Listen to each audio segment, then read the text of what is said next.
ఆర్మూర్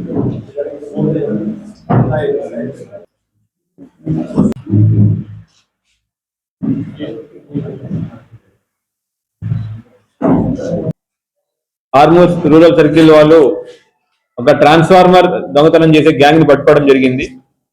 విషయంలోకి వెళ్తే నిందితులు ఆరుగురు దొంగతనం చేసే నిందితులు వినోద్ కుమార్, నవీన్, ఈశ్వర్, హరిప్రసాద్, దుర్గా ప్రసాద్ రెడ్డి వీళ్ళందరూ పోచమ్మ గల్లి మన ఆర్మూర్ చెందిన వాళ్ళు.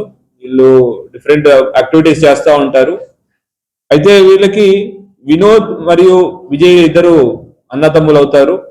వాళ్ళు స్క్రాప్ బిజినెస్ చేస్తూ ఉంటే దానిలో భాగంగా స్క్రాప్ కొనే వ్యక్తి అయిన వసీం అలియాస్ తిల్లీ బాబాతో పరిచయం ఏర్పడింది. ఈ వసీం అలియాస్ తిల్లీ బాబాకి ఇంతకుముందు ప్రీవియస్ హిస్టరీ కూడా ఉంది రిసీవర్ కింద. అతని యొక్క ప్రోద్బలంతో ఇక్కడ ఆర్మూర్ కాకుండా చుట్టుపక్కల గ్రామాల్లో చేయండి ట్రాన్స్ఫార్మర్ దొంగతనాలు, దాని కాపర్ ఏదైతే ఉందో నేను కొంటాను అని చెప్పడం, దాని వాళ్ళ యొక్క ప్రోత్సాహంతో వీళ్ళు ఈ ఆరుగురు ఒక టీంగా ఏర్పడి ఫస్ట్ వినోద్ మరియు విజయ్ ఇద్దరు కలిసి స్క్రాప్ డీలర్ల కింద ఊర్లో తిరుగుతూ ఊరిని రెక్కీ చేసుకోవడం, ఎక్కడైతే ఊరు చివర కానీ లేదంటే నిర్మానుష్య ప్రదేశంలో ఉన్న ట్రాన్స్ఫార్మర్ ఐడెంటిఫై చేసుకోవడం, సాయంత్రం ఈ టీమ్ గా ఈ ఆరుగురు వెళ్ళి ఆ ట్రాన్స్ఫార్మర్ ని పాల్గొట్టి ట్రాన్స్ఫార్మర్ కాపర్ కాయిల్ ఏదైతే ఉందో తీసుకొచ్చేసి ఈ తిల్లీ బాబాకి ఇవ్వడం జరుగుతూ ఉండేది. సో మొత్తం వీళ్ళ పైన డిఫరెంట్ పోలీస్ స్టేషన్ లో డిఫరెంట్ కేసెస్ ఉన్నాయి. వేల్పూర్ లో 4 కేసులు, బాలకొండలో 5, మెండోరాలో 3, భీమ్కల్లో 1, ఆర్మూర్లో 5, ఎర్రగట్లో 1, మొత్తం 19 కేసుల్లో వీళ్ళు దొంగతనం చేశారని తర్వాత కాపర్ కాయిల్ రికవర్ చేయడం జరిగింది. అయితే వీరందరూ ముఖ్యంగా ఈ తిల్లీ బాబా ఎవరైతే కొంటా ఉంటాడో వారి యొక్క ఒకరికి అమ్మడం, అతని యొక్క ప్రోద్బలంతో చేస్తున్నామని చెప్పడం జరిగింది. ఇతను తిల్లీ బాబా దాన్ని మళ్ళీ కరిగించి మిగతా ఇతరత్ర యాక్టివిటీస్ కోసం వాడతారని కూడా తిల్లీ బాబా కన్ఫెస్ చేశాడు. అయితే దాంతో పాటు స్వాధీనం మొత్తం వీళ్ళ దగ్గర నుంచి మేము ఒక మాక్సిమా ట్రాలీ ఆటో ఏదైతే దొంగతనం ఒక్కోసారి ఇట్లా ఈ ట్రాలీ ఆటో ద్వారా స్క్రాప్ కొంటామని చెప్పి వెళ్తూ ఈ వెహికల్ లో పెట్టి ట్రాన్స్ఫార్మర్ తీసుకురావడానికి వాళ్ళు ట్రాలీ ఆటో వాడారు, ఒకసారి హోండా షైన్ వెహికల్ వాడారు, యమహా స్కూటీ వాడారు, బజాజ్ డిస్కవరీ బైక్ వాడారు. ఇవన్నీ కూడా మేము సీజ్ చేయడం జరిగింది.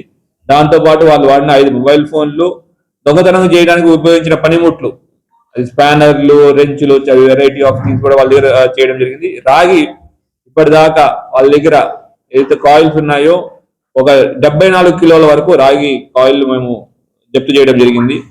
మొత్తం ఈ ఎంటైర్ ఎక్సర్సైజ్ ని ఏసీపీ ఆర్మూర్ గారి పర్యవేక్షణ, వెంకటేశ్వర రెడ్డి గారి పర్యవేక్షణలో సిఐ జాన్ రెడ్డి గారు ఫీల్డ్ మీద ఉండి, ఎస్ఐలు సంజీవ్, శైలేందర్, తర్వాత constable Bharat Goud, Mendora constable, Narender Velpur head constable, Harish Upkal constable, Sai Kiran Velpur constable, Shravan Velpur constable, Sudarshan Velpur constable అందరి కష్టం వల్ల పట్టుకోవడం జరిగింది. అట్లానే ప్రాపర్టీ రికవర్ చేయడం జరిగింది. వీళ్ళందరికీ పోలీస్ డిపార్ట్మెంట్ సైడ్ నుంచి మేము అభినందిస్తూ, అట్లానే మీడియా మిత్రుల ద్వారా ప్రజలందరికీ ఒక విజ్ఞప్తి, మీ ఊర్లలో ఎవరైనా స్క్రాప్ డీలర్లని కానివ్వండి, లేదంటే కొత్త వ్యక్తులు ఎవరైనా అనుమానస్తులు ఎవరైనా వచ్చినా కొంచెం అబ్జర్వేషన్ పెట్టండి. మీకు ఎవరిపైన అనుమానం ఉంటే లోకల్ పోలీస్ ఇంటిమేషన్ ఇవ్వండి, వాళ్ళ గురించి మేము ఎంక్వైరీ చేస్తాం.